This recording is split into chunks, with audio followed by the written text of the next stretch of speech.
Bom dia, famílias!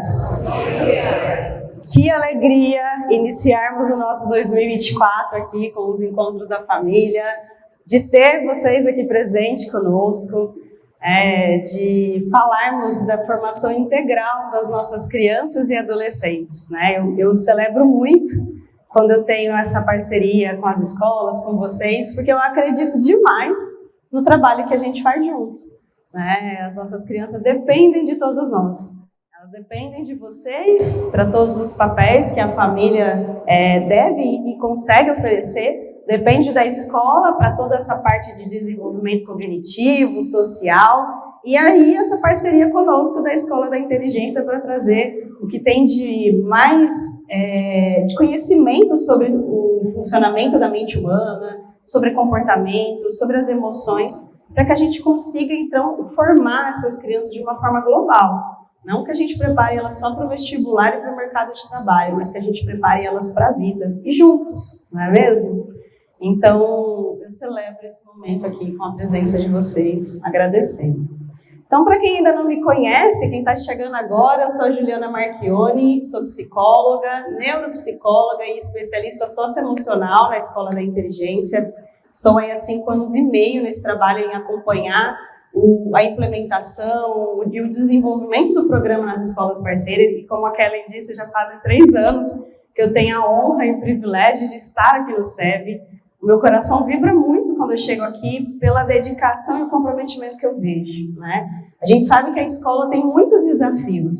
Não é fácil, né? Se ter um filho, 2, 3 em casa já é desafiador, né, pais? Imagina a escola com uma sala com bastante aluno. Então, os desafios são grandes, mas eu vejo muita vontade, dedicação, comprometimento e amor no que fazem.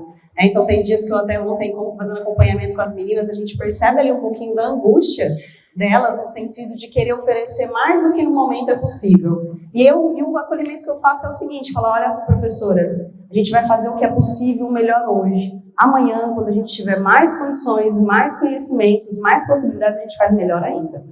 Então, eu sei que elas não estão aqui, mas eu gostaria que todos dessem uma salva de palmas para os nossos educadores. Estão em constante aprimoramento. Muito comprometimento e amor pelo que eles fazem. Estou falando da educação infantil dos anos iniciais, mas a gente tem também do Fundo 2 e médio, né, que tem aí o mesmo propósito. E famílias, vamos lá. Hoje eu trago aqui para vocês um tema que é sobre tecnologia. Eu sei que é um tema que gera muita dúvida, né? Nós ficamos naquela questão, nós vivemos no mundo tecnológico, não tem como tirar a tecnologia da nossa vida, mas como utilizar a tecnologia de uma forma que a gente aproveite todos os benefícios e que a gente consiga proteger as nossas crianças e os nossos adolescentes também dos perigos e os prejuízos que ela pode trazer. Então, para a gente começar, eu trouxe um vídeo que ele é até um pouco assustador no começo, mas para trazer essa reflexão sobre o papel da tecnologia na nossa vida atualmente.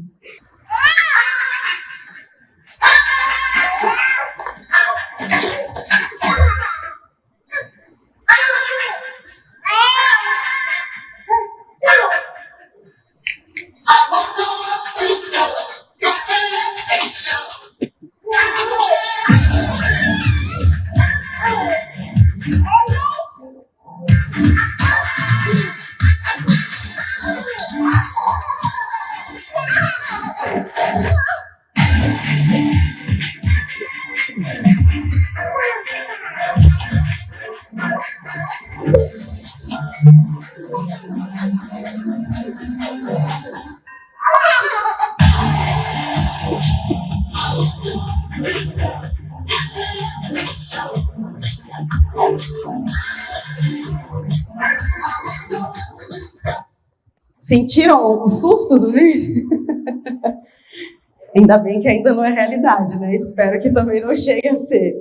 Mas ele traz algumas reflexões sobre esse nosso mundo contemporâneo, com a chegada das redes, né? da internet, conectando a tempo real o mundo todo, né? E aí, para a gente falar um pouco disso, eu gostaria que a gente lembrasse da época que a gente era criança e adolescente, né? Eu sei que foi há 2 anos atrás, não faz muito tempo, né? Todo mundo aqui acabou de fazer 18 anos, que nem eu, assim, não é mesmo? Na nossa época, e a gente quando fala essa palavra, a gente já entrega a idade, né? Na minha época, a gente já começa a entregar os cabelos brancos, as rugas. Mas tirando as brincadeiras, a gente não tinha celular. E nem internet quando éramos crianças. Né? A gente fazia o quê? Brincava.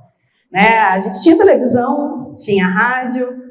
Na nossa época, para gravar música, era na fita cassete. Quem lembra da fita cassete, gente? Nostalgia pura, né? Pois é, quando a gente, antes das novas tecnologias da época, a fita cassete, quando ela acabava, o que a gente tinha que fazer? Colocar uma caneta Bic e, rodar para rebobinar. Depois a tecnologia foi evoluindo, que virou ali um que fazia auto-reverse, né? Que ele mesmo já fazia a volta para a gente ouvir novamente. Eu lembro quando eu era adolescente que eu colocava a fita cassete para gravar as músicas da rádio e a gente ficava esperando a top 10 para ver se passava a nossa música lá assim, com os dedinhos para poder conseguir gravar. E aí veio fita VHS, que as nossas crianças, eu tô falando, tô vendo a carinha de alguns assim, o que essa mulher tá falando? O que é isso aí que ela tá dizendo, né? Pois é, a fita VHS, íamos na locadora para ficar o final de semana com o filme em casa, né? O primeiro aparelho de celular, gente, ele era para fazer ligação, óbvio, né? Porque hoje o celular ele não faz só ligação, faz muita coisa. Mas lembram que a gente também jogava o cobrinho, aquela joguinho da cobrinha, o Snake? Né? E aí quando lançaram o touchscreen, eu lembro que a gente ficava com os dedos assim, era horrível de mexer. Eu falava, não, eu prefiro ficar apertando 5 vezes o botão para poder chegar na letra que eu quero. E gente, como que é o aparelho hoje, celular? É tudo, ele é câmera. Ai, falando de câmera, quem aqui lembra da filme? Que a gente tinha que revelar, às vezes a gente perdia tudo nas fotos, porque alguém abria, né, a câmera. Depois era o sonho de consumo de todo mundo era ter uma Cybershot da Sony, lembram disso? E aí hoje, o que é isso, gente? Hoje o próprio celular, ele é o computador, ele é a máquina, ele faz ligação e ainda conecta a gente com as pessoas. Então as nossas crianças, os nossos adolescentes, eles não conheceram todo esse processo que a gente conheceu de uma vida sem tantas tecnologias para uma vida totalmente permeada por uma tecnologia. Então, acho que esse é o primeiro ponto para a gente se lembrar aqui, que para a gente algumas coisas é desafiador, né? E é assustador, como no vídeo aqui, mas tem algumas coisas que acontecem aqui no vídeo que já acontecem com os nossos pequenos. É uma das coisas que eu mais ouço nas escolas, é o quanto que eles já têm a coordenação motora fina de mexer na tela. Coisas que a gente demorava anos para desenvolver. Então, eles estão muito mais rápidos na aquisição de aprendizagem, porque eles têm muito mais estímulos do que nós tínhamos quando nós éramos crianças e adolescentes. Então, eu já quero começar aqui a desmistificar que a tecnologia não é ruim. Ela é muito positiva. O problema é o excesso e a falta de supervisão, tá? Mas voltando a falar dessa nova geração, então a gente está falando de crianças que já nasceram, crianças, adolescentes, já nasceram com a tecnologia. Então, eles prezam por essa liberdade de poder escolher exatamente porque eles nasceram num mundo em que tudo é muito fácil. Né? O conhecimento está na palma da mão. Qualquer coisa que eu falar aqui vocês entenderem, vocês jogam aí no celular, no Google, vocês vão ter um mundo de conhecimento na palma da mão. Na nossa época, a gente ia para a biblioteca pesquisar na Barça. Né? Então, é muito diferente o tempo. Né? Eles querem personalizar as coisas, tornando elas próprias. A gente já queria fazer isso, né? A gente já pegava o material escolar, já desenhava, rabiscava, já colocava o nosso nome em tudo, mas eles também têm essa necessidade de fazer isso cada vez mais. Essa geração, eles são colaboradores naturais, né? A nossa geração está numa geração ainda de muita competitividade, mas eles já têm isso de uma forma um pouco mais natural. Quem poda muita colaboração deles somos nós, né? Que a gente, às vezes, traz ali um pouco mais deles olharem para si mesmo, né?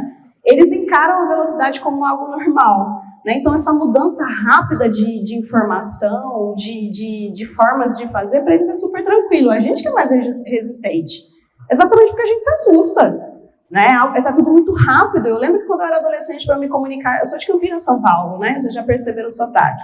Quando eu conversava com uma amiga minha que morava no Pernambuco, era por carta, né? Demorava meses para poder a gente conseguir ter resposta, uma da outra tinha que ficar esperando, era isso mesmo. Hoje não, hoje a gente faz isso, eu converso com a minha mãe lá em Campinas, aqui, como se ela estivesse do meu lado, e por vídeo, né, o que é mais legal ainda.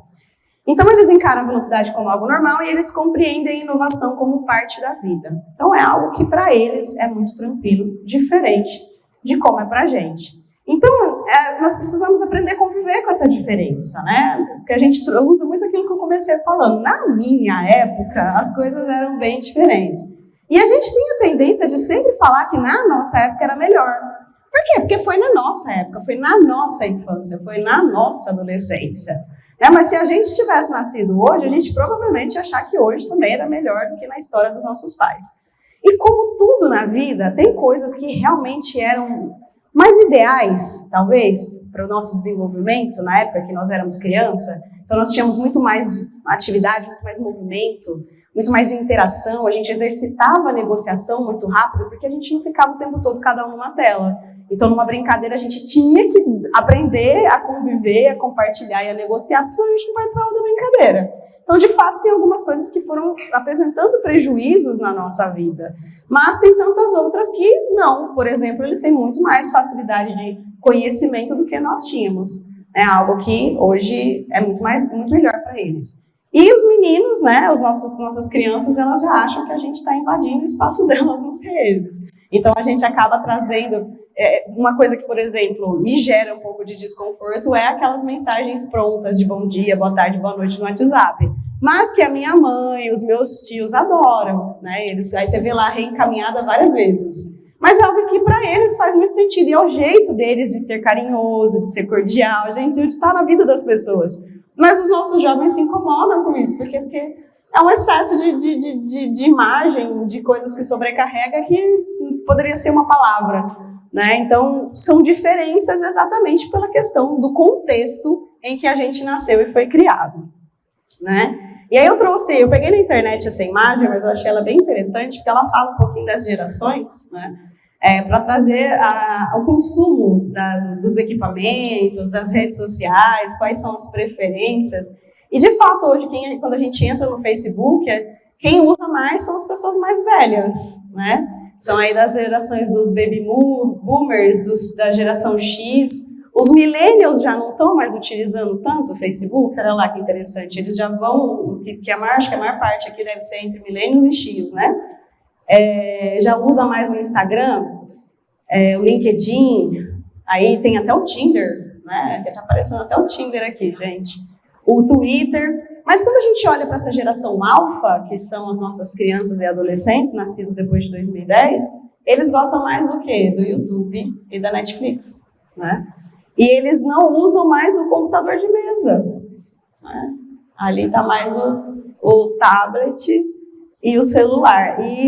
E eles consomem mais vídeos e músicas, né? Ao contrário das outras gerações. E eu gosto de trazer uma reflexão sobre geração aqui. Quando a gente olha para essa geração, a gente olha para eles de uma forma olhando só para os pontos negativos deles, né? Eles não dão conta, eles são frágeis, muito mimimi. E aí eu sempre trago a seguinte reflexão: os responsáveis por essa geração somos nós. Se eles não têm alguma habilidade essencial para a vida, se eles são melindrosos, se eles são fracos, isso mostra uma inabilidade nossa. Porque nós educamos eles. Eles não têm como aprender alguma coisa sozinhos.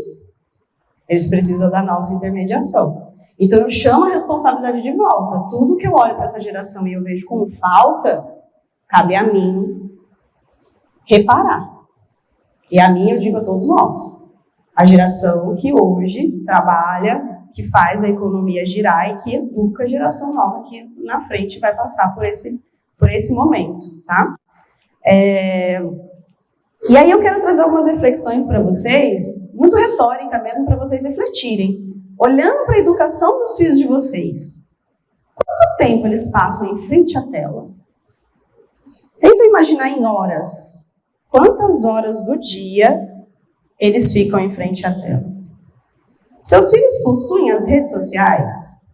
Se sim, você monitora o uso deles? A quantidade de tempo que eles estão na internet, os aplicativos, as páginas que eles navegam? Você sente que seu filho está seguro nas redes sociais? Quando eu falo de seguro, é em tudo, viu, gente? Psicológico, moral. Como anda a conexão de vocês? E não a conexão com a internet. Vocês conseguem se conectar com os seus filhos? ter momentos em que vocês falam sobre a vida, sobre a história um do outro, sobre o que vocês gostam, sobre os seus hobbies? Você se considera um exemplo no uso da tecnologia e no tempo que passa nas telas e nas redes sociais? Aqui, famílias, eu gosto sempre de retomar que muito mais do que falar, é o meu exemplo que vai ensinar. Eu falo que eu sempre achei bonita minha mãe andar de salto, passar batom, passar perfume quando era criança. E quando eu comecei a alcançar essas coisas delas, eu começava a fazer o quê? Imitar a minha mãe. E aí eu tô falando de criança, então quando é pequenininho, vocês já sabem que os filhos de vocês imitam vocês. Mas, olha que interessante, eu achava bonito o jeito que meu pai cortava a comida com garfo e faca. E eu queria fazer igual meu pai, achava elegante. Depois, quando eu fui crescendo, eu tinha amigas que eu achava bonito o jeito que elas mexiam assim no cabelo. Eu falava, nossa, eu quero que meu cabelo cresça só pra eu fazer igual. Então, tem coisas que a gente olha para as pessoas e a gente admira, e a gente não tem ideia do que é que o nosso filho vai admirar na gente, nas pessoas. Isso é uma coisa muito interna. Mas são essas coisas que geram admiração que faz com que a gente queira incorporar no comportamento. Então, muito mais do que o que eu falo, eu estou falando de detalhes. Vocês viram o que eu falei? Eu falei de cabelo, eu falei de pegar garfo e faca, né, do jeito da minha mãe se vestir. Eu achava lindo minha mãe passando batom, queria aprender a passar batom igual, mas quando eu passava, eu arrebentava minha boca cheia de batom, né, porque não sabe, não tem coordenação para isso.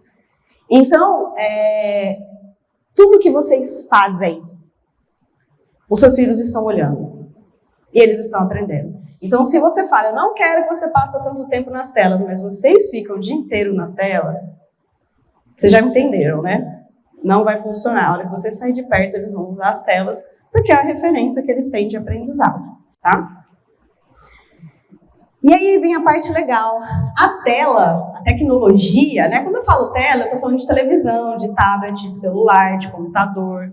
Né? A tela ela tem que ser uma parte do nosso dia. Mais uma vez, a gente não tem que tirar a tecnologia da nossa vida, de forma alguma. Não devemos fazer isso. Mas ela não pode ser a nossa vida. A gente não pode viver em função da tela. Ou seja, quando eu não estou na frente do computador, eu estou na frente da televisão. Quando eu não estou na frente da televisão do computador, eu estou deitada na cama mexendo no celular. Ou conversando com as pessoas mexendo no celular. Isso traz adoecimento não só para eles, mas para a gente também, tá? Então tem até uma pesquisa aqui do Centro de Estudos da América Latina, David Rockefeller, de Harvard, que eles falam que os responsáveis legais devem buscar o equilíbrio no uso de telas e pensá-los em uma combinação com outras atividades da criança e adolescente. Hoje a gente tem transformado a infância, principalmente, em adoecimento. Às vezes a gente olha para uma criança que quer pular, que quer brincar, que quer sair correndo, como se ela tivesse TDAH. Não necessariamente, gente. A gente está tentando transformar em doença algo que é normal. A criança necessita de movimento. Não só criança, tá? A gente também. Nós também precisamos de movimento. E é exatamente por ter pouco movimento que a gente está tão adoecido enquanto sociedade. Nós já somos a sociedade mais adoecida do mundo quando se fala de depressão. O Brasil é o país mais ansioso da América Latina. A gente não se movimenta, a gente fica o dia inteiro preso numa tela. E olha que interessante, além de ser o país mais ansioso da América Latina, é também o país que mais tem utilização de tempo de uso na internet. Não tem um estudo falando, mas não é uma correlação interessante? Então, criança precisa de movimento, a gente precisa de atividades em que a gente se relacione, que a gente olhe para a cara um do outro, que a gente tem que negociar mesmo. E eu sei que conviver em sociedade não é fácil, porque de vez em quando você não tem vontade de bater nas pessoas mesmo, é normal. Porque ela tem uma vontade, eu tenho outra, e a gente fica frustrado. Mas a frustração faz parte da vida. E é o nosso papel ensinar a criança a lidar com a frustração. Mas a gente também precisa aprender a lidar, né? Então, aqui, quando a gente fala de ser parte do dia a dia, trago também um tempo de acordo com a OMS indicado ali de tempo de uso. E aqui vocês vão ficar super assustados. Por quê? Uma criança de menos de 2 anos não deve ter contato com a tela. Nenhum. Nem televisão, nem tablet, nem celular. Super indico para quem tem filhos na primeira e na segunda infância, até os 8 anos, que assistam um documentário na Netflix que se chama O Começo da Vida. Alguém que já assistiu? Já? Então algumas pessoas. Vocês gostaram? Fez sentido, não fez? As mães que levantaram. Pois é, assistam, famílias. Até para quem vai assistir gravado depois, uma indicação. São especialistas, neurocientistas, pedagogos, neuropsicólogos, pediatras, neuropediatras. São muitos pesquisadores que falam sobre o impacto da tecnologia no desenvolvimento da criança, que falam da importância do brincado, tempo ao ar livre, de interações sociais e o prejuízo que traz, tá? Então, indicação aí para vocês. Aí, a gente vai, conforme vai crescendo, eles podem ter contato com a tela, mas é tão pequenininho. E quando a gente fala dos nossos adolescentes, então, olha lá, no máximo 2 horas por dia. Quanto tempo será que os nossos adolescentes, eu tô só vendo um sorrisinho, quanto tempo os nossos adolescentes ficam em frente a uma tela? 10 horas, alguém ali fez com a mãozinha. Ou seja, quando não está na escola, está na frente da tela, né? E aqui na escola tem a tela porque eles fazem os quizzes. Mas entenda, olha que interessante. Eles só podem pegar no celular na hora do quiz. E eu vi muita criança entrando na coordenação enquanto eu estava aqui e nas outras unidades esses dias, pedindo de volta o celular. Por quê? Eles estavam usando na hora do quiz? Não. Eles estavam usando em outros momentos, e quando eles usam em outros momentos, o celular é retirado e só é entregue no final do dia. Então isso é uma forma de educação, porque eles sabem as regras. Quando eles não cumprem as regras, existe uma consequência, nem é punição, é uma consequência. Se não souber usar do jeito certo, vai ficar retido, só vai poder usar na hora que for embora. Por quê, gente? É uma forma também da gente evitar bullying, que é o que eu vou falar agora há pouco, tá? Nem vou chegar nessa parte ainda. Mas aqui tem. Então vamos falar dos principais riscos para o desenvolvimento das nossas crianças e adolescentes quando a gente fala de tela. O primeiro é prejuízo na aprendizagem e socialização. Quando a gente fala de uma criança que fica muito mais tempo na tela, né, do que interagindo, do que estudando, ela vai ter prejuízo na questão cognitiva, né? Então acaba tendo resultados inferiores no desenvolvimento cognitivo e motor, além do desempenho acadêmico. Então, isso também impacta a comunicação infantil e a resolução de problemas, né? Eles acabam tendo menos oportunidades de aprendizagem. Por quê, gente? É sobrecarga sensorial. A tela, ela traz muita informação numa velocidade muito rápida e que não tem um tempo de processamento e de prática. Aqui na escola, conforme eles vão recebendo o conteúdo da escola, eles vão fazendo o quê? Praticando. Eles vão socializando. Isso vai fazendo uma acomodação no cérebro. E quando eles vão dormir à noite, que é no sono que a gente consolida a memória, isso vai gerando um aprendizado.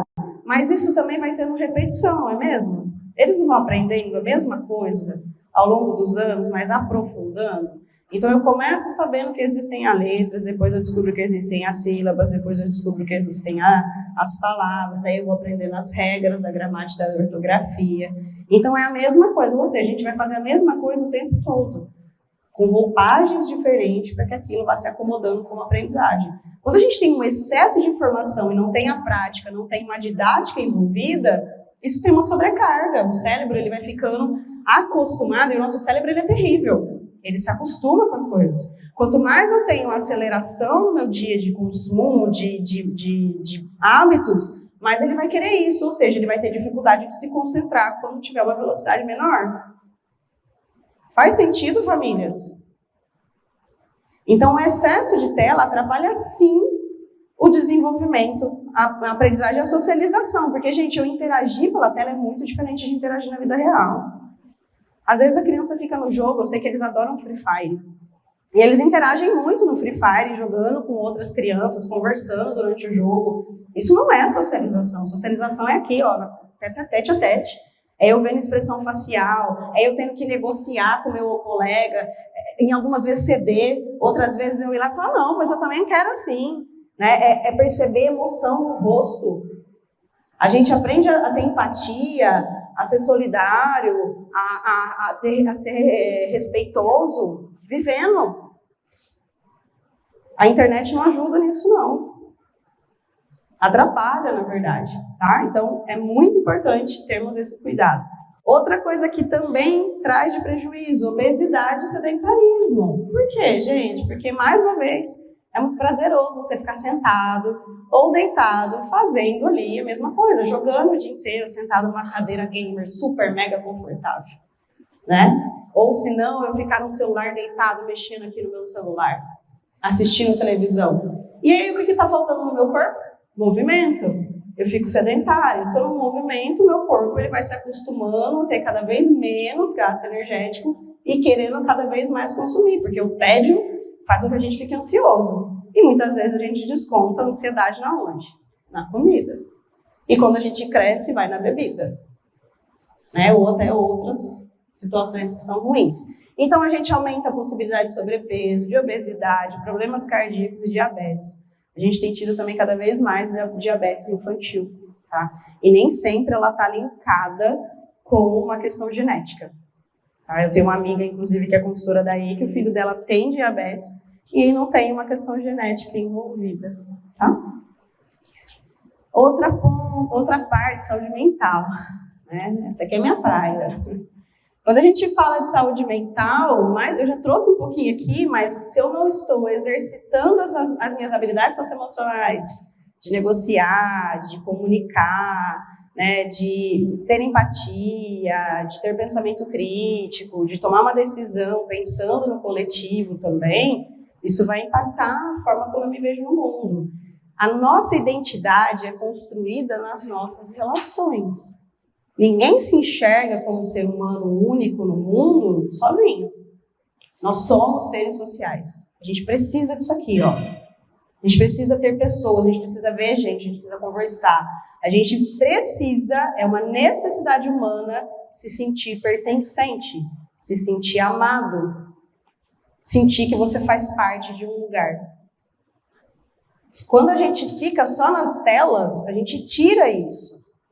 Porque a tela é um intermédio de conexão, mas ela só vai ser fidedigna se eu já tenho um vínculo, que nem eu tenho um vínculo com os meus pais. Então, me comunicar com os meus pais, com a minha irmã e com os meus amigos de Campinas, pela tela, ok, por quê? Porque já existe, já é uma coisa que foi consolidada durante anos. Então, a tela, ela me aproxima de pessoas que são importantes para mim hoje, e que por morar longe eu não tenho esse contato. Mas, enquanto eu estou aqui, no meu caso em Aracaju, por exemplo, que é onde eu moro, eu preciso de pessoas, eu preciso fortalecer vínculos, eu preciso me sentir pertencente a um grupo, porque senão isso me adoece. Então a gente acaba tendo muitos problemas de saúde mental nesse sentido, de a depressão, de ansiedade, de aumentar a agressividade, tá? E tantas outras. Fala, meu amor. Eu sempre tenho com reunião, eu gosto muito, né? Estou espateada, eu não perco de jeito nenhum. Obrigada. Mas uma coisa que eu queria te perguntar, porque assim, a minha filha, ela sofreu bullying na escola, passou por alguns momentos difíceis e tudo. Inclusive, já que foi o meu suporte, tudo. Ela sempre é. Ana Laura disse que para ela é a melhor tia do mundo. Aí o que eu queria falar com você é o seguinte: ela disse assim, mamãe, eu não gosto muito de recreio. Eu disse, por quê? Ela, porque na hora do intervalo, as meninas conversam assuntos que não me interagem. Não é uma coisa que eu gosto, não é uma coisa que. São assuntos, às vezes, de sexualidade, que ela disse que fica assim... Quantos anos ela tem? Ela tem agora 13 anos. Ela disse assim, mãe, são coisas... Ela conta, né? Graças a Deus, elas, todas as duas meninas que têm, elas sempre tiveram essa liberdade de... Melhor. Elas sempre tiveram essa liberdade de conversar, de expressar os sentimentos, de chorar. Eu sempre digo que eu choro na frente delas para elas entenderem que a gente sofre. Mas aí ela diz assim, mãe, eu preciso levar livros, porque assim, eu disse para ela que agora tem um aplicativo na escola, você pode ler, né? Elas, mas eu não posso usar esse app no intervalo, somente nos quiz. Então, eu quero comprar livros para levar, porque muitas vezes os assuntos das colegas não dá certo. No início, assim que a gente mudou para cá, ela tentou socializar com uma criança, só que essa criança, ela oprimia muito. A Ana Laura, né? Ela chamava ela de outros nomes, trocava os nomes, já chegou até a bater nela. E isso foi um problema muito grande. E graças a gente ainda permanece na escola por esse motivo. Ela deu esse suporte. Inclusive, quando ela vai fazer apresentações, esse tipo de coisa, ela sempre se sente segura quando a Tiago aparece. É tudo na vida. Aí eu queria saber o que eu posso fazer para ajudar a minha filha nesse sentido. Porque até mesmo para ela tem algumas coleguinhas que ela consegue gostar, mas essas coleguinhas socializam com essas meninas que têm esses assuntos mais, não sei se dizer adultos ou mais sexual, não sei explicar. Ela se sente confortável. Ela não se sente bem. Aí eu não sei como ajudar ela nesse sentido, sabe? Muito obrigada por compartilhar. Como é seu nome? Cleiciane. Olha só que interessante. De fato, a gente tem crianças que são mais introspectivas, crianças que são mais extrovertidas e expansivas. A gente vai ter pessoas que têm interesses diferentes, né? Mas numa sala de aula, né, de por volta de 30 alunos mais ou menos, será que não tem nenhum colega que tem os mesmos interesses que ela? Uma pessoa, pelo menos, sabe? De fato, vão ter assuntos, e até na vida adulta mesmo. Tem pessoas que eu adoro estar perto, porque a gente fala de tudo, conversa de tudo, é gostoso, a conversa flui, que a hora que você vê, você fala, nossa, já passou a hora, né? E vão ter aquelas pessoas que 5 minutos perto delas parece que é uma eternidade, porque é desprazeroso, você fala assim, nossa, esse assunto não me interessa, não é legal. E tá tudo bem, e aí é bacana a gente até falar para eles que assim é a vida mesmo, a gente tem essa diversidade de interesses, de gostos, e quando a gente tem os valores familiares, por exemplo, de repente um certo assunto, né, que a gente sabe que as crianças falam, a gente entende que é prejudicial para o nosso filho, é hora que a gente orientar, evita então estar perto de pessoas que têm esse tipo de valor, que não é o que eu quero para você. E a gente não está falando que existe certo e errado, entende? Ninguém tá certo ou errado de querer já falar de namoro, por exemplo, né? Porque nessa idade tem criança que já quer namorar e tem criança que não tá longe disso, né? Então, não existe um certo e errado. É natural, é esperado que na adolescência eles já comecem a ter interesse, né, em pessoas da faixa etária, que pode ou não ser do mesmo sexo, né, de forma romântica, né? Mas vão ter crianças que às vezes, ou adolescentes, que vão demorar para ter esse interesse. Então, a gente vai ensinar os nossos valores, que aí cada família aqui tem o seu, entende o que quer ensinar para o seu filho, mas de explicar que existem outras pessoas. De repente, a gente não precisa ficar fechado no mesmo grupinho. Quando a criança é muito tímida, tá tudo bem ela não querer estar em grandes grupos, fazer parte dos... como que a gente chama mesmo, gente? Das crianças que têm mais influência, né, na escola? Os populares, obrigada. Fugiu a palavra. Tudo bem não querer estar no meio dos populares, tá ótimo também. Mas é importante que ela socialize, né? Ler livro é excelente, que bom, é cultura, mas também é importante se relacionar.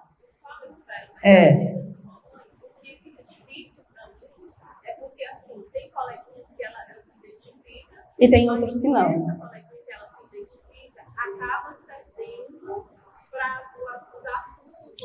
É uma escolha da coleguinha. Eu não consigo ser assim, eu não consigo, entre aspas, fingir que gosto de tal coisa, de tal assunto.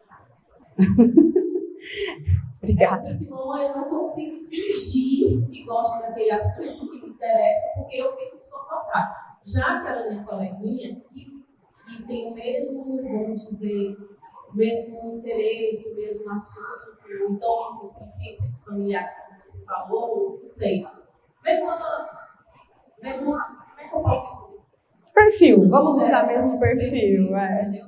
Aí ela diz que essa coleguinha consegue interagir com a outra, aceitando, conversando, só que a cabecinha dela é outra coisa, entende? Olha que legal. A gente pode enxergar essa possibilidade como a gente aprender a se relacionar com as diferenças também. Né? Ela não, mais uma vez, eu não preciso levar essa pessoa para minha vida, eu não preciso criar intimidade, querer estar o tempo todo grudado. Uma coisa que muitas vezes acontece na adolescência é a gente querer ter um par ou um grupo e ser só nosso, né? Posse, é meu. Não precisa. Ela pode se relacionar com pessoas que têm ideias diferentes, que pensam diferente, num campo de curiosidade. Sabe, a gente pode estimular quem tem filhos muito tímidos, ao invés de a gente falar, vai lá e se enturma, vai lá e seja igual. Não, gente, é o jeito da criança, ela gosta de ficar no mundo dela. Mas para ela não ficar sem desenvolver essas habilidades sociais que são essenciais, estimule que ela vá no tom de curiosidade. Fala, filho, vai e analisa, observa como é o tom, quais são as conversas. Sabe, a gente não precisa emitir opinião. Tem coisas assim que só não tem opinião, eu falo, não, estou interessada em ouvir. Por quê? Porque ela vai estar percebendo as pessoas, ela vai estar aprendendo, pelo menos na observação e na interação, como é se relacionar. Então, não necessariamente eu preciso fazer, mas o fato de estar envolvida em grupos já me ensina algo. E já tira aquela questão de eu ficar isolado, porque o isolamento adoece. Essa é a minha preocupação. Tá tudo bem ser tímido, não querer estar em grandes grupos, mas se isolar completamente vai gerar adoecimento, tá? A gente não nasceu para ser isolado. Então, eu vou repetir mais uma vez para ficar bem forte para todo mundo. Ser tímido, não querer estar em grandes grupos, ok.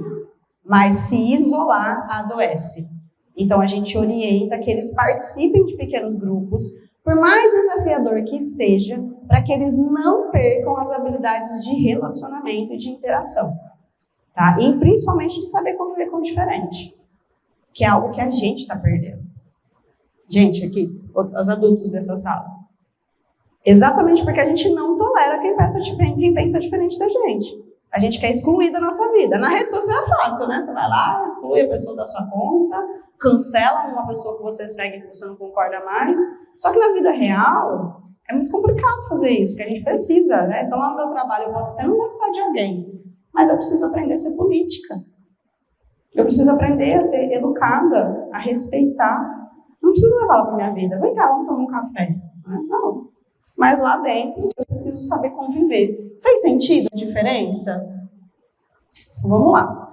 Então, gente, impacta na saúde mental. E as redes sociais? Qual é o impacto das redes sociais? Vamos fazer uma brincadeira? Eu vou trazer aqui algumas imagens, olha lá. Eu gostaria que vocês descobrissem qual é o app que representa essas figurinhas. O primeiro quem que é?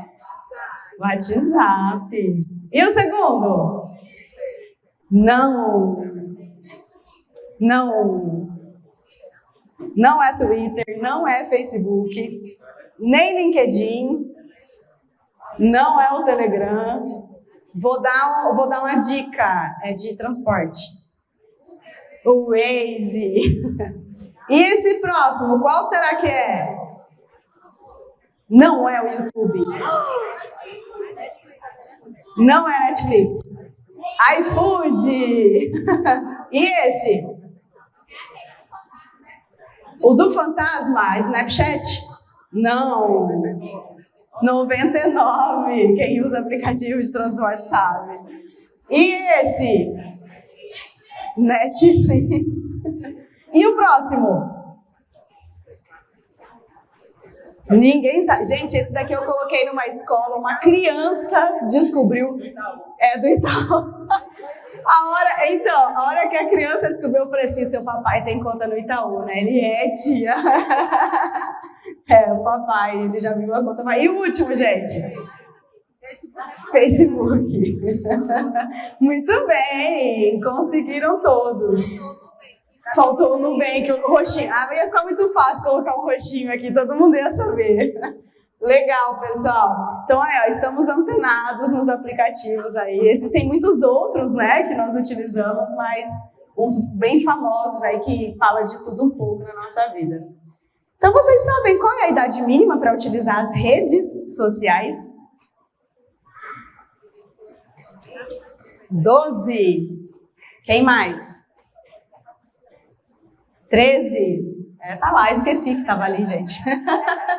Ai, que vergonha. Pois é, as redes sociais, a idade mínima é 13 anos. Tá? Menos que isso, eles não orientam que tenham acesso. E a gente tem vários blogueirinhos, não sei aqui se tem alguns pais que têm, mas eu sei que no CEP tem muitos. Né? E tá tudo bem se é isso que vocês querem para os filhos de vocês, mas vocês estão supervisionando essas redes? Porque eles não têm maturidade antes dos 13 para isso. E aí eu vou trazer alguns dados de adoecimento mental para falar dos riscos das redes, né? Então a gente tem um aumento significativo na procura por cirurgia plástica para que as pessoas fiquem mais parecidas com os filtros das selfies. Ou seja, já não basta a gente encher de filtro para ficar com a cara mais bonita, com maquiagem, né, com, enfim, várias coisas, o corpo às vezes. Hoje as pessoas agora também estão buscando fazer cirurgias plásticas para isso. Qual é o problema? Gente, cirurgia plástica não é problema nenhum. O problema é a forma como a gente tem se enxergado. A gente tem colocado um padrão tão pesado na perfeição da aparência que a gente não está mais se identificando com o próprio corpo. E um corpo de qualquer pessoa, ele tem defeito. Né? Ele vai ter alguns defeitinhos, uns defeitos no sentido, gente, de coisas que a gente não agrada. Eu tenho várias manchinhas aqui no rosto, por exemplo. De vez em quando elas me incomodam. Aí eu me falo, quer saber de uma coisa? Significa que eu fico bastante ao ar livre, que eu curto bastante o sol, né? Eu passo protetor, mas não tem jeito. Então, ele é uma marca da minha vida que, ao mesmo tempo, mostra quanto eu vivo. Então, as cicatrizes, elas falam de alguma superação, né? Mais uma vez, eu não tenho nada contra, eu acho que todo mundo tem que buscar aquilo que te faz bem, mas as redes, elas estão colocando uma objetificação do corpo que tem nos adoecido, e não são só as mulheres, são os homens também, e isso tem ficado cada vez mais precoce. Então, essa distorção sobre o corpo, que hoje tem um transtorno que se chama transtorno dismórfico corporal, tem acontecido cada vez mais, tá? Outro ponto, a dependência da internet, olha aí, também já está virando ali um transtorno no novo DSM, fala sobre esse novo transtorno psiquiátrico que é impulsivo e compulsivo. Ele é caracterizado pela inabilidade do indivíduo em controlar o uso da internet, levando a progressivo desconforto emocional e significativos prejuízos funcionais, tá? Então tem dificuldade de sair ali das redes. E o último, já ouviram falar da síndrome FOMO? Ela é uma expressão em inglês para Fear of Missing Out, que é um medo de perder algo. Ou seja, se eu ficar longe do Instagram, eu vou perder o que está acontecendo no mundo. Eu não vou saber o que está acontecendo na vida da pessoa, porque os stories só duram um dia, né? 24 horas. Eu vou ficar por fora, eu não vou estar antenado, eu não vou estar atualizado, eu vou estar ultrapassado. Já se sentiram assim? Eu já. Não vou mentir, porque eu sou humana, eu trabalho com socioemocional, mas eu também tenho todas as emoções e dificuldades que todo mundo aqui. Já, e sabe o que eu acabei de fazer? Desativei minha rede pessoal. Exatamente porque eu estava passando 2 horas do meu dia mexendo no Instagram. É muito tempo, gente, não foram 2 horas contínuas.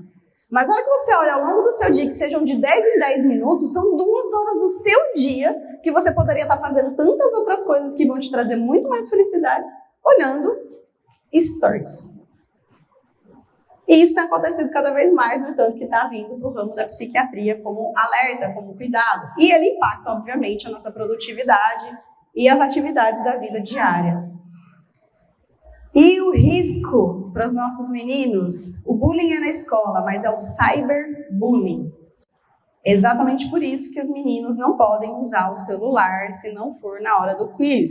Porque, gente, eles filmam o professor. Eles filmam o colega. Eu fiquei sabendo que até no banheiro esses terrívelzinhos estão levando o celular para filmar os amiguinhos fazendo as coisas naturais que todo mundo faz.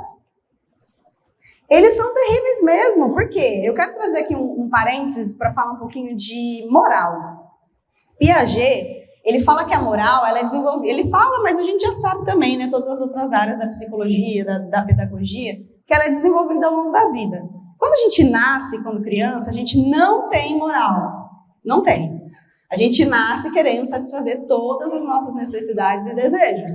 Então, o bebezinho, quando ele nasce, ele sente fome, ele faz o quê? Ele precisa ser limpo, ele faz o quê? Ele tá com medo, ele faz o quê? Ele quer sentir afeto, ele faz o quê?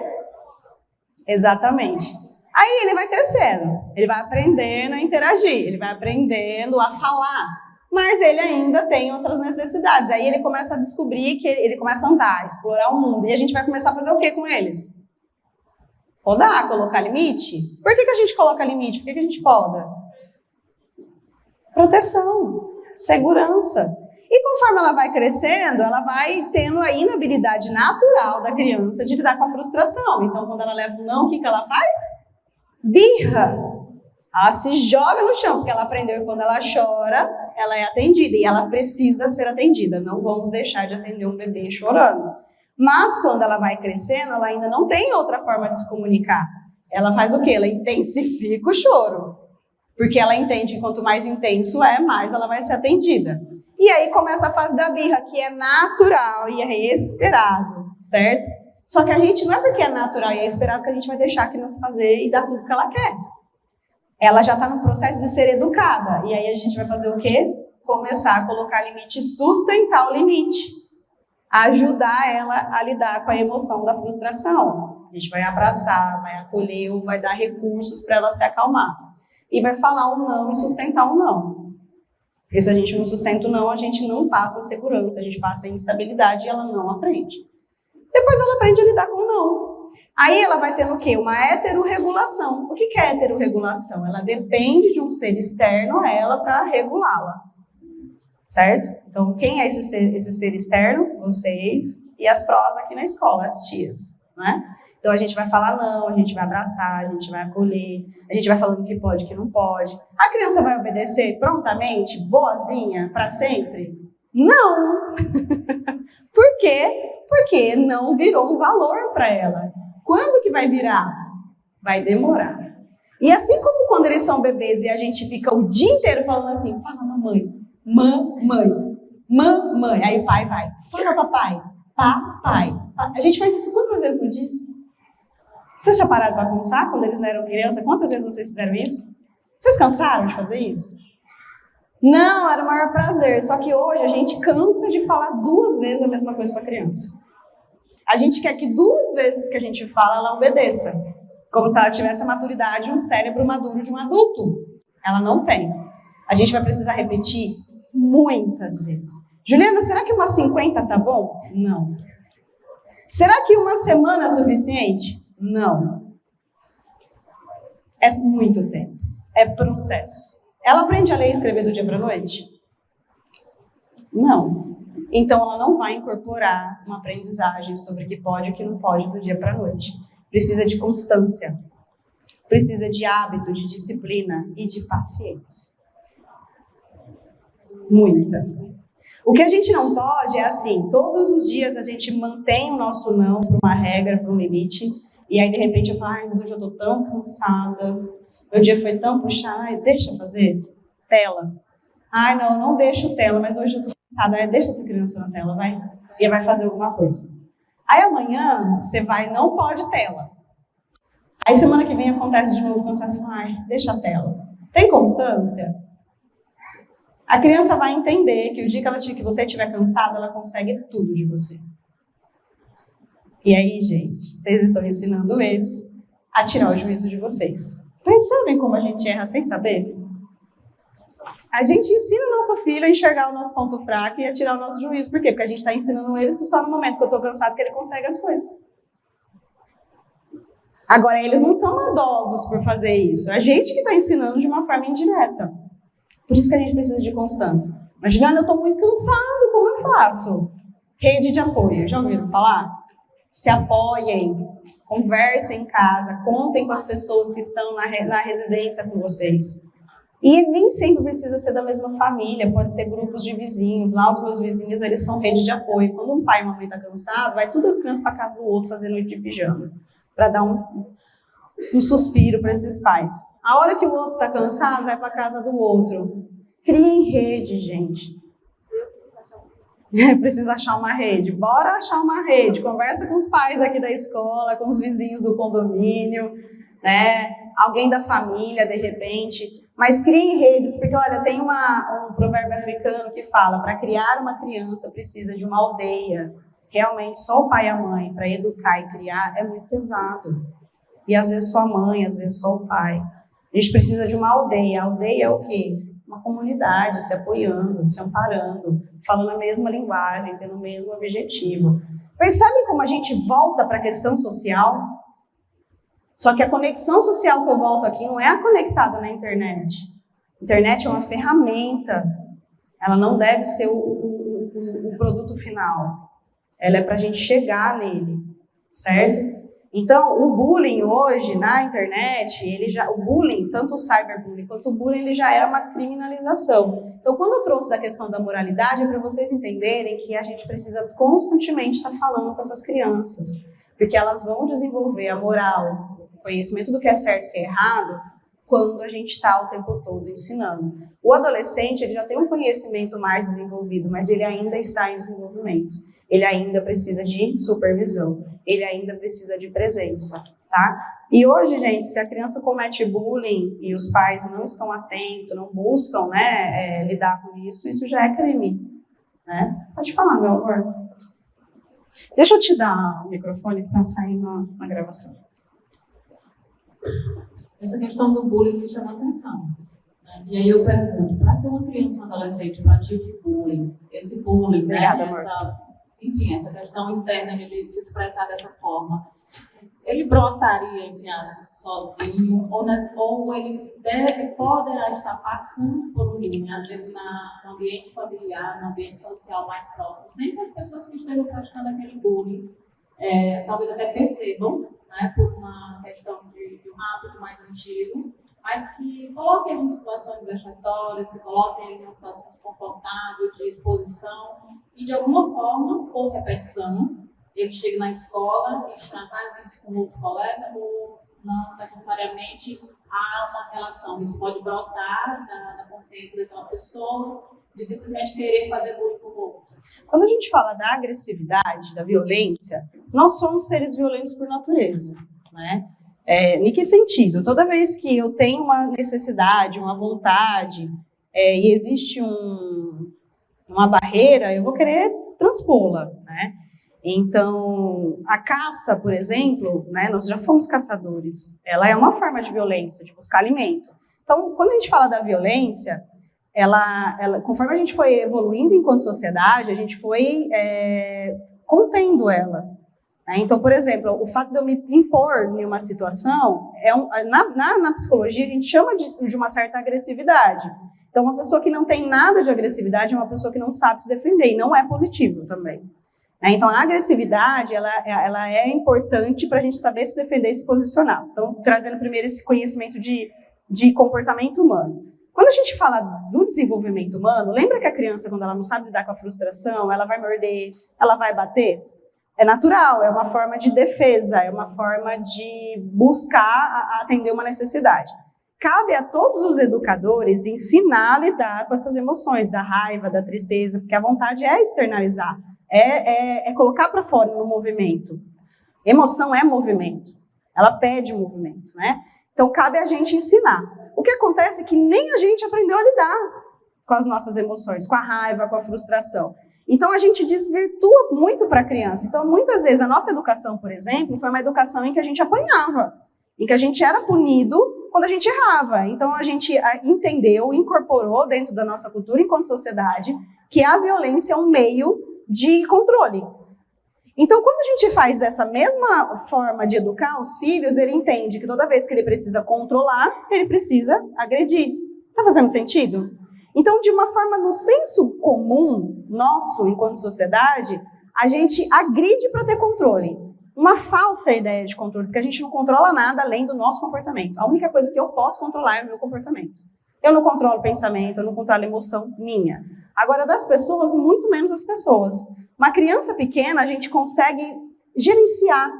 Conforme ela vai crescendo, ela vai tendo mais comportamentos que ela pode escolher, dependendo da referência que ela tem. Então, quando a gente traz para o ambiente escolar, né, então trazendo toda essa contextualização, trazendo para o ambiente escolar, a gente está falando de crianças que têm as frustrações, suas próprias vontades, a sua forma de se posicionar.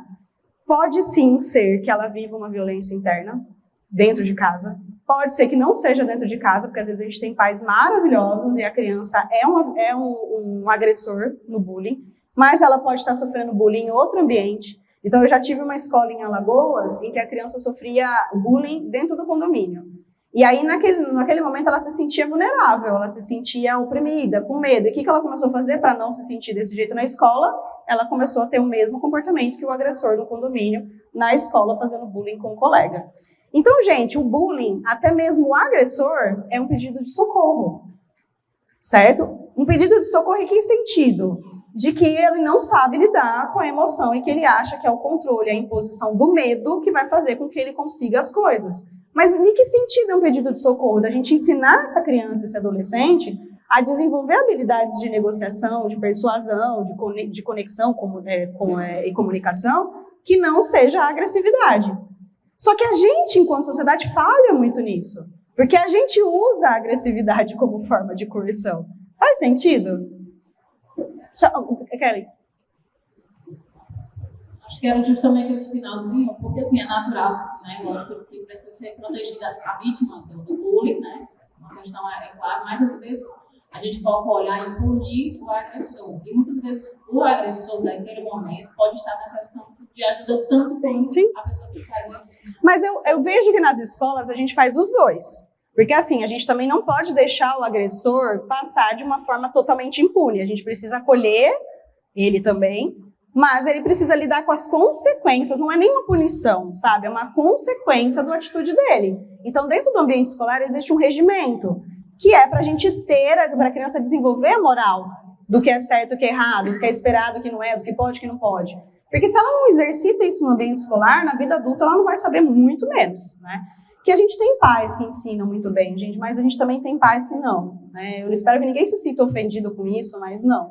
Tem muito pai, inclusive dessa própria criança, o pai chegou na escola e falou: olha, eu vivi isso aí agora que vocês estão fazendo mimimi. Isso aí não é bullying não, tem que ser assim mesmo. Entende? Então assim, tem a situação do menino sofrer bullying no ambiente, né? Ele trouxe que ele não queria passar por aquele medo de novo, mas ele é o quê? Respaldado em casa, ele é incentivado em casa. Né? Então, quando eu falo que tem muitos pais que reforçam o comportamento violento nesse sentido. Não, filho, tem que bater mesmo, porque se você não bater, você apanha em casa. Né? Então, o bullying, gente, ele é multifatorial. É isso que eu queria que vocês entendessem com essa explicação. Tá? E a internet é um espaço em que a gente se sente muito confortável para falar tudo. Por quê? Porque ninguém está vendo a minha cara. É muito diferente eu chegar aqui e xingar alguém e xingar pela internet. Pela internet é fácil. Né? Eu não sei se ela vai revidar, se não vai, eu me sinto seguro. As pessoas hoje, eu olho às vezes os comentários, as mensagens, as reportagens, eu fico assustada com tamanha coragem que as pessoas têm de ofender, sabe? Sem saber quem é que está do outro lado. Então isso também a gente pode ensinar. E por que a gente vai lá para brigar, né? Eu olho os comentários por questão de curiosidade social, até pelo que eu faço, né? Mas por que eu vou ficar lá comentando se é uma coisa que eu não concordo? Deixa, gente, eu não preciso concordar com tudo, a minha opinião tem que ser única e verdadeira o tempo todo, né? Eu vou defender aquilo que eu acredito e se alguém aqui não concordar, tá tudo bem também. Né? Eu tenho convicção dos meus estudos, do que eu quero e do que eu estou compartilhando. Mas eu concordo com que cada um leve para sua vida aquilo que faz sentido, né? E a gente pode ensinar isso para os meninos. Outro risco é assédio sexual. Tem muito adulto se passando por adolescente para poder assediar as nossas crianças. A gente vê isso na internet, a gente vê nos jornais e é real, tá? Além de também ter uma sexualização precoce, né? Então, nada contra TikTok, mas tem algumas dancinhas do TikTok que hipersexualizam crianças muito pequenas. Então, a gente está trazendo um amadurecimento para elas desnecessário. É uma fase da vida que eles têm que brincar, gente. Deixar ser criança, se vestir como criança, dançar música de criança, né? Vai chegar a hora em que a gente vai precisar ser talvez mais sensualizados, né? Mas será que é na infância? Será que a gente não está pulando fases, né? Então é uma reflexão que cada um sabe o que quer para o filho, mas será que é saudável para a vida mental, emocional do seu filho, esse estímulo precoce, né? E o que fazer, então, com as tecnologias, Juliana? Né? Você já trouxe todos os malefícios, os prejuízos, os perigos. Será que eu tenho que arrancar a tecnologia da vida do meu filho? De jeito nenhum. A gente pode usar ele no meio da nossa rotina como ferramenta.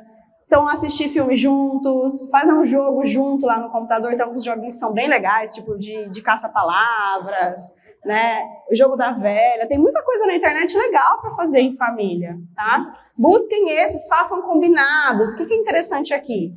A criança precisa de rotina estabelecida, mas ela também precisa de autonomia. Então, como a gente pode juntar os dois? Então, o que ele tem que fazer na rotina do dia a dia? Ele tem que vir para a escola, ele tem que fazer a tarefa em casa, ele tem que brincar e ele pode ter um tempo para jogar ou para interagir nas redes sociais. Você vai definir o tempo para cada coisa e você dá autonomia para ele organizar como ele quer que seja o dia dele. Não, mamãe, eu quero chegar da escola, ou papai, né? Quero chegar da escola, eu quero dormir, depois eu vou almoçar, e depois eu vou jogar, e depois eu vou fazer tarefa. Tá bom. Dá uma certa autonomia, mas esteja presente para ver se eles estão fazendo o combinado. Monitorem, né?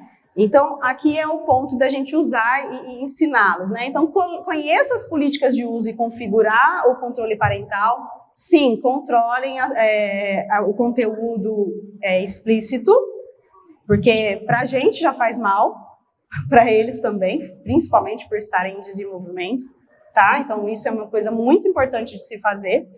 Mas, quando eles são menores, a gente vai, de fato, supervisionar bem de perto. Tá? Então, os grupos de WhatsApp, as conversas. E aí, gente, quando tiver que fazer uma pontuação, não é uma pontuação de já ir no julgamento brigando e punindo, mas fazem pontuações de perguntar por que você se comportou dessa forma? Por que você falou isso? Por que você compartilhou aquilo? Tentem entender as motivações dos seus filhos. E aí, em cima disso, eduquem. Filho, você acha que a forma de você conseguir se sentir pertencente ao grupo é mandando, xingando seu colega no WhatsApp? Será que esse é o caminho? Qual outro caminho você pode tentar se sentir pertencente à sua turma sem ser xingando o seu colega também? Olha aí, eu não estou falando que ele está errado, mas de certa forma eu estou mostrando para ele que esse não é o melhor caminho. Eu estou fazendo ele pensar em outro possível caminho para isso. Porque quando a gente já chega e fala, tá errado, eu não te eduquei para isso, para de fazer isso, que vergonha, a gente não vai fazer ele se sentir bem. A gente vai fazer ele se sentir mal. E a raiva pode ser que aumente, e aí ele pode não fazer ele na rede, mas vai fazer na vida real. Por sua culpa eu apanhei do meu pai e da minha mãe, ou eu levei uma bronca, ou você me envergonhou em casa. E ele não aprende a ter autorresponsabilidade. Quando a gente pergunta, quando a gente gera reflexão, a gente está ensinando ele a perceber que o comportamento dele gera uma consequência. E aí a gente vai fazer isso 1, 2 vezes. E aí depois a gente fala, filho, como eu estou percebendo que você não está sabendo lidar com a liberdade que você tem, se isso acontecer novamente, eu vou precisar te privar dessa ferramenta. E aí a gente está apresentando como uma consequência da atitude dele, não como uma punição. Fez sentido, famílias? Apenas proibir não resolve, é preciso orientar e monitorar. Tem alguém que é pai de adolescentes? Principalmente na adolescência, temos poucos, né? Mas isso é uma tristeza, que é uma coisa que acontece muito. Quanto maior eles ficam, menos os pais vêm aqui. Então, muito obrigada por quem está aqui, tem filho adolescente. Chamem mais pais, porque adolescente também precisa de tudo isso, não só as nossas crianças. Então, quando a gente fala da adolescência, a gente está falando principalmente da orientação. E aí, gente, o controle aqui já não é mais tão assertivo, tá? Porque quanto mais eu controlo, mais ele aprende a fazer escondido. Ele já tem mentalidade para isso. Então, quanto mais próximo, melhor for o meu diálogo, melhor eu tenho meu adolescente comigo. E peça para supervisionar, filho, olha, de tempos em tempos eu quero supervisionar o seu WhatsApp, o seu Instagram, as coisas que você faz. Por proteção a você. Entendam, a forma como a gente apresenta, pode ser que a gente perca eles. Se eu apresentar como controle, ele vai entender como invasão de privacidade. Se eu apresentar como uma supervisão no intuito de protegê-lo, de direcioná-lo, vai gerar incômodo? Vai. Mas vai soar mais leve. Por mais que vocês sejam pais e tenham autoridade sobre os filhos de vocês, se a gente impõe muito, a gente perde. Quem teve pais autoritários aqui sabe disso, né? Mas ser muito permissivo também não pode, porque senão eles não respeitam, eles não entendem a importância das regras, tá? Então a gente vai sempre buscar um meio termo. Estimule o uso nos locais comuns da casa, olha aí, então nada de quarto fechado, né? Usem na sala, no quarto com a porta aberta, para que vocês consigam passar sem querer olhar assim, sabe? Para estar tendo uma ideia, ouvir o que está sendo falado. Né? Não precisa estar diretamente lá, mas para que eles não se sintam muito confortáveis para acessar conteúdos que ainda não fazem parte ali da faixa etária deles. A gente pede, né, orienta que evite postar fotos em locais comuns, porque sabemos da quantidade de pedófilos que existe na internet. Hoje existem muitos aplicativos, softwares que conseguem, essa fala mesmo que eu estou tendo com vocês, se alguém gravar e colocar no aplicativo, consegue colocar um monte de palavra na minha boca, de coisas que eu não falei. Então, a gente tem que tomar muito cuidado com as redes sociais, tá? Então, quando a gente fala de criança, um cuidado muito maior, porque para a gente já não é fácil lidar com isso, imagina uma criança e um adolescente. Ofereça alternativas de atividades, então, o que eles podem fazer, se não na tela, e seja um exemplo. Busquem fazer atividades que estejam fora das telas também, tá? Lembrem, a tela é uma parte do nosso dia. Ela não é a nossa vida. É uma parte da nossa rotina, ela não é a nossa rotina. Então, existe conexão na internet? Será que tem como ter um efeito positivo na exposição da tela? Sim, quando a gente utiliza a ferramenta como interação familiar, tá? Então, tem um estudo realizado aqui no Brasil que identifica que a exposição à tela de alta qualidade, né, com a mediação e a participação dos pais, foi associada a melhores resultados no desenvolvimento infantil. Né? Também há evidências de que alguns tipos de exposição podem ser diferencialmente associados ao desenvolvimento infantil. Então, jogos educativos, brincadeiras que vocês fazem juntas, é sim benéfico para o desenvolvimento deles, tá? E aí eu trago aqui 3 ferramentas da Escola da Inteligência que vocês têm acesso. Vocês ganharam uma revista linda hoje, não ganharam? Essa revista é igual para todo mundo, tem muitos artigos aí escritos por nossos especialistas, falando de diversos temas quando falo do desenvolvimento dos filhos de vocês. Leiam essa revista, ela é de vocês, está aí junto com o Conviver, né? A gente chama Escola da Inteligência porque é a parceria que nós temos com o SEB, mas é o Projeto Conviver. Então, isso faz parte do Projeto Conviver. E nós temos também as ferramentas digitais, porque o mundo é tecnológico, a gente precisa se adaptar, né? Integrar isso no nosso currículo. E aí a gente tem essas 3 ferramentas. O eKids é para os pais do 1º ao 4º ano, tá? Então, vocês acessam o eKids através de um link que vocês podem pedir para as professoras ou para a coordenação. Esse link, vocês vão fazer o cadastro, ativar no caso, para quem já teve, para quem chegou nesse ano, fazer o cadastro dos filhos de vocês. Precisa do CPF de vocês pela lei LGPD, porque eles são menores de 13 anos. Menores de 13 anos não pode ter acesso a nada sem a supervisão e a autorização dos responsáveis. E aí vocês vão colocar um voucher que está no material do filho de vocês. Não é essa revista que vocês receberam hoje. Então, na primeira página do material do filho de vocês, na parte 1, que é a do 1º semestre, que eles estão usando em sala, tem um voucherzinho, que é um código alfanumérico. Vai pedir esse voucher, vocês digitam esse voucher e já vão ter acesso à nossa plataforma da Escola da Inteligência. Para os pais da educação infantil, vocês vão conseguir já ter acesso automaticamente ao Ei Família e ao Ei Kids. O que o Ei Kids vai proporcionar? Vocês conseguem ouvir o áudio das nossas narrativas em casa, ler o livro também digital nessa página, que era aplicativo antes, viu, gente? Por isso que tem hora que eu me embanando. E vocês podem fazer o quiz do sentimento diariamente com os filhos de vocês. Por que, Juliana, fazer diariamente? Porque a gente está trabalhando na alfabetização emocional, o que a gente não tem. Então, o que é a ideia? Que a gente pare todos os dias para olhar como eu estou me sentindo hoje. Qual é o nome do que eu estou sentindo, da minha emoção, do meu sentimento? Por que eu estou sentindo isso hoje? O que gerou? Se é um sentimento desconfortável, como eu posso expressar isso de forma saudável?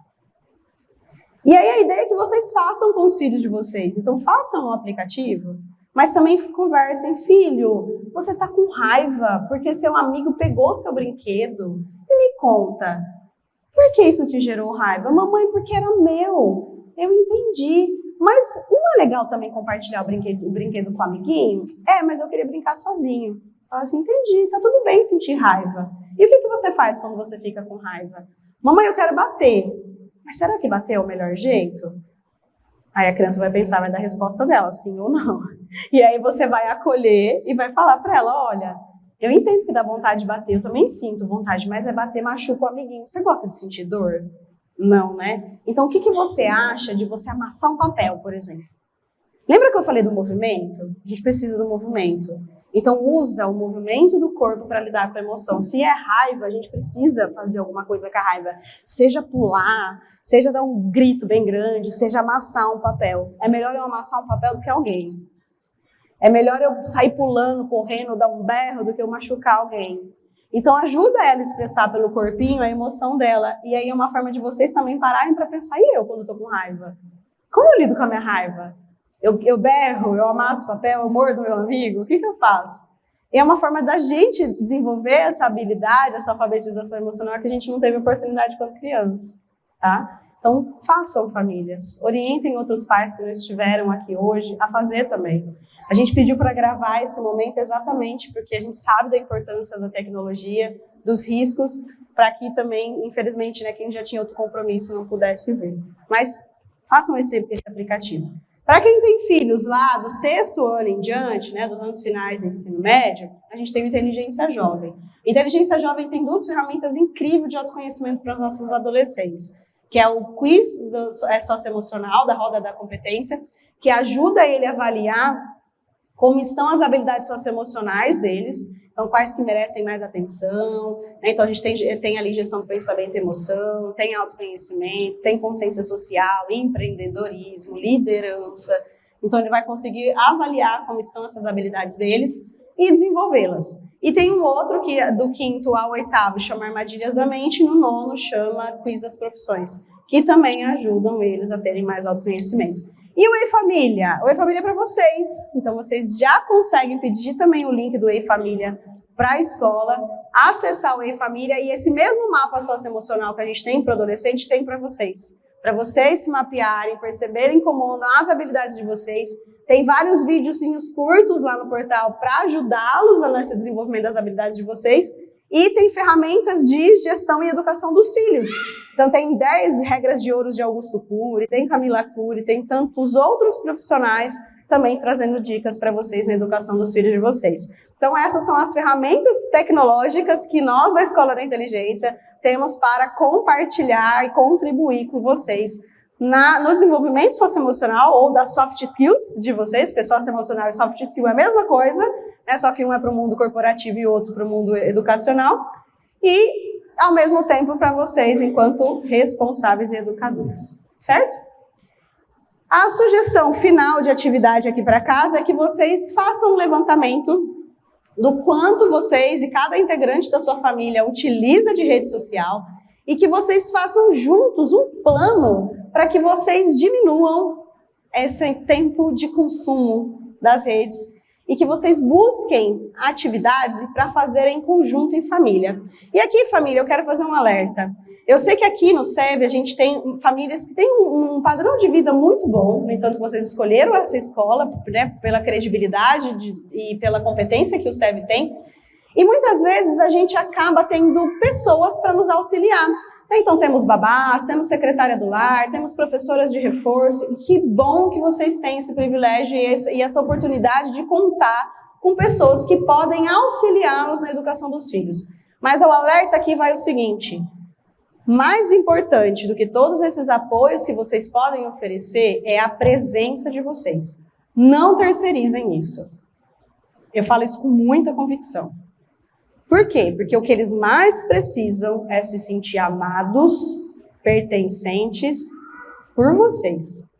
E quando a gente terceiriza tudo, né? Então a gente coloca na escola, sai da escola, vai pro balé, vai pro judô, vai pro não sei aonde, chega em casa, tem ajuda. A gente nunca pega nem material para poder fazer junto com os nossos filhos, de uma forma indireta, e eu sei que não é a intenção, a gente acaba comunicando que a gente não se importa. E eu sei que não é isso. Exatamente porque vocês estão contratando pessoas e serviços para ajudar no desenvolvimento dos filhos de vocês. Mas muito mais do que desse suporte é a presença. Façam qualquer coisa junto. As aulas da Escola da Inteligência, a gente manda para casa algumas atividades para fazer em família. Não é atividade que vai ter nota, não é atividade que vai ensinar alguma coisa cognitiva. São sempre atividades para a gente cruzar mundos emocionais. O que significa isso? Para que os filhos de vocês conheçam quem são vocês, além de papai, de mamãe, de vovó, vovó, o responsável. Para que eles tenham um momento de interação, de conexão com vocês. Para falar de gentileza junto, para falar sobre como o brinquedo e a brincadeira favorita. Né? Então, as nossas atividades são interação entre família. Então, eu ouço muito, não só aqui do SEB, mas principalmente no SEB, quando algumas famílias falarem para as professoras que pediu para fazer com a tia do reforço, né? Que pediu para fazer no integral em alguma outra escola, de repente. Então, assim, essas atividades não são tarefas, elas são vivências. Ele vai estar cruzando o mundo emocional com uma pessoa que não é o genitor e o responsável dele. Espero que isso faça sentido. Então, tenham momentos de conexão com os filhos de vocês, por mais pesada que seja a sua rotina. Porque quando a gente não tem tempo para o nosso filho, a gente está falando para ele que a gente não se importa. E eu sei que vocês se importam exatamente por tudo que vocês querem oferecer. Mas mais importante de tudo isso que vocês oferecem é vocês. São os momentos com vocês que eles vão levar para o resto da vida. E é exatamente a falta de vocês que faz com que eles fiquem tão adoecidos. Olhem para o passado de vocês e lembrem, quais foram os momentos mais significativos em família? Foi o dia que vocês ganharam algum presente? Não. Sempre são os momentos em que vocês se sentiram conectados com os seus familiares. Então busquem ter mais isso. Menos tela. Certo? Para encerrar, eu trago uma frase do Augusto Cury, que ele fala o seguinte: os filhos não precisam de pais gigantes, mas de seres humanos que falem a sua linguagem e sejam capazes de penetrar-lhes o coração. Bem aquilo que eu acabei de falar. Presença, conexão. E se vocês viajam muito ao trabalho, que essa conexão e essa presença seja através da tecnologia. Mas que ela aconteça, que eles se sintam importantes, que eles se sintam amados. Famílias, agradeço muitíssimo a todos pela presença. Peço a gentileza de vocês avaliarem essa minha formação aqui com vocês. Tanto eu quanto a Escola da Inteligência, nós desejamos evoluir sempre, isso é um valor para nós. E eu quero saber onde é que eu estou acertando para manter. Se tem algo que eu preciso melhorar para que eu busque essa melhoria, então eu peço que vocês avaliem. Na Escola da Inteligência a gente tem 8 Julianas na consultoria socioemocional, é quase um pré-requisito para trabalhar lá. Então eu sou a Marchione, tá? Lembra aí da palavra Mar e o Chione, né? Então eu sou a Marchione, para vocês saberem qual é a Juliana que falou aqui com vocês. Muito obrigada por se manterem até o final. Eu desejo de todo o meu coração que tenha feito sentido, que agregue muito valor para a família de vocês, porque esse é o meu propósito de vida, desenvolver pessoas. O que eu gosto mesmo é de trazer esse remember, porque tudo que eu falo aqui vocês sabem, mas a gente esquece. A gente é tomado pela nossa rotina, a gente acaba vivendo num piloto automático e a gente esquece. Então o que eu venho aqui fazer é isso, é fazer esse remember, né? Ajudá-los a relembrar do que é valor, do que é importante, para que vocês retomem o piloto da vida de vocês e consigam viver com muito mais essência, conexão e afeto. Excelente final de semana e até o nosso próximo encontro. Bom dia!